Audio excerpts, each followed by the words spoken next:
Hey guys, welcome back to my channel. Today I'm going to be teaching you 5 things that you need to know before you start on social media, and this knowledge is good for all social media platforms. It can be overwhelming, and so I'm here to ease those fears and equip you with the knowledge you need to get started on any social platform. If you're listening and watching this on YouTube, please be sure to subscribe if you enjoy the content and want more videos about social media growth. If you're on IGTV, make sure that you download the free guide that I have in the description. Also, if you're on YouTube, make sure that you find your free guide at the bottom of this video in the description area. So the first thing I want to talk about is having a good mindset. So the truth is you will never feel 100% ready to start on social media. You may often think or say, I don't feel ready. I don't have everything together. I need to get the right equipment first. I need to basically plan out everything, which is something you should do, but don't let that excuse go through weeks and weeks where you don't create any content or you don't start a social media platform, because you want to be able to do this for whatever you have, whether it be a business or whether it be just personal branding. If you procrastinate, then it'll be really hard to really push past that wall to get things done. So if I waited, I would have never started a YouTube channel. Like, I started my channel in 2017. My first video on YouTube, if you search Pretty Nikki, you'll see that the imaging just looked horrible.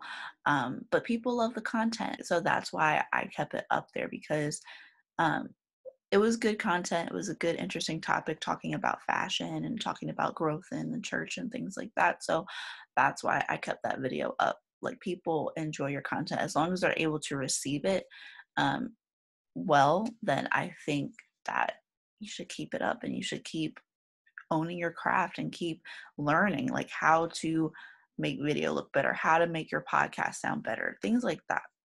So my best advice for you for getting started is to start before you're ready, because a lot of entrepreneurs talk about how they weren't ready and now they're like millionaires and successful. So just getting over that hump, you can do it. So moving on to number 2, careers in social media. So you could be a social media manager, you can be an entrepreneur, you could be a social media coach, which is what I am. You could be a YouTuber, also me. You could be a podcaster and promote your podcast through social media. You can be an influencer, or you can be a nonprofit organization. So there are a lot of different pathways that you can serve your audience by being on social media. And I also want to say that social media manager is part of virtual assisting. So you can be a virtual assistant for companies or small businesses and basically post their content, their announcements, and everything for them and get paid for that. So it's really good to have these skills on social media. So they have really good, rewarding careers in that sort of sense.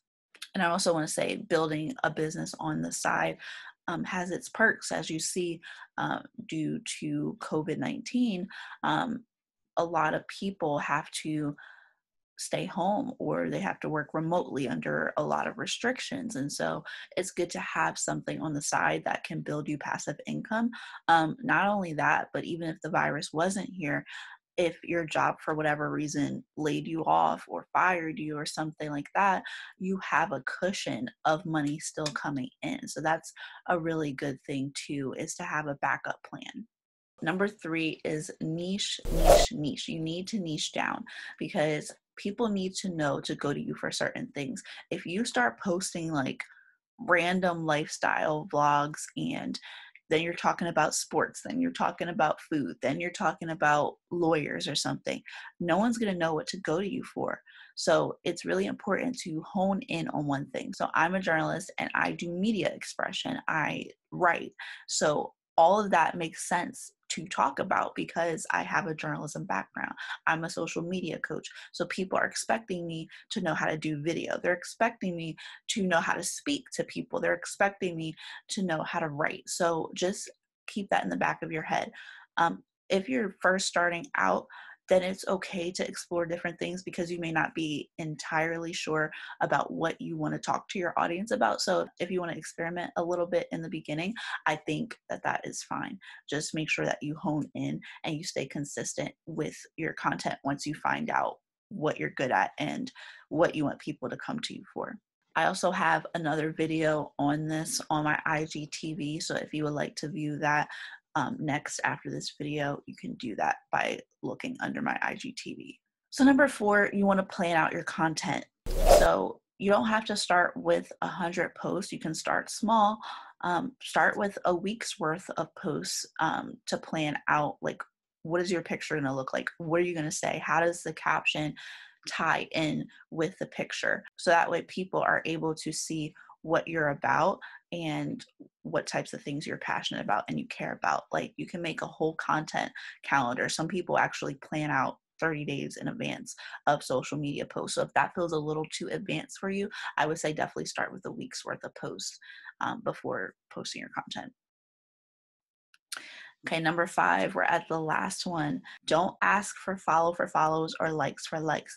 This is a quick gratification way to get attention on your feed, but you may not keep the person that followed you or liked your post, for example. They may just be like, oh, I'm just following them because they asked me, and then 2 days later, I'm going to unfollow them and they won't even notice it, because chances are you probably won't notice it unless you had like the followers tracker app. But you want people to follow you because they believe in your message, because they believe in your vision. You want people, though, you want those type of people to follow you, because those are going to be the same type of people that don't mind engaging with your content. They don't mind showing up for you. They don't mind being excited for your content. And so if you don't ask for likes, and you don't ask for follows, that means you're giving somebody a reason to stay on your account. Okay, like, we have to get out of this thing where we're like, oh, we're trying to be nice and we're just following people just to be following people, and then we don't resonate with their content.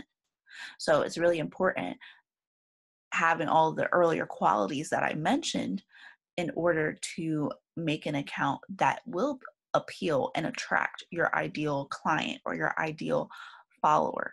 So these are things that you want to keep in mind, because you don't want to look desperate asking for likes for likes, follow for follow, sub for subs, because you want people that last, and you want to build that community, that lasting, long lasting relationship. So those are my tips of advice. Thank you guys for watching and listening to this video. The next video up is going to be how to share your story on social media. So watch that after this video.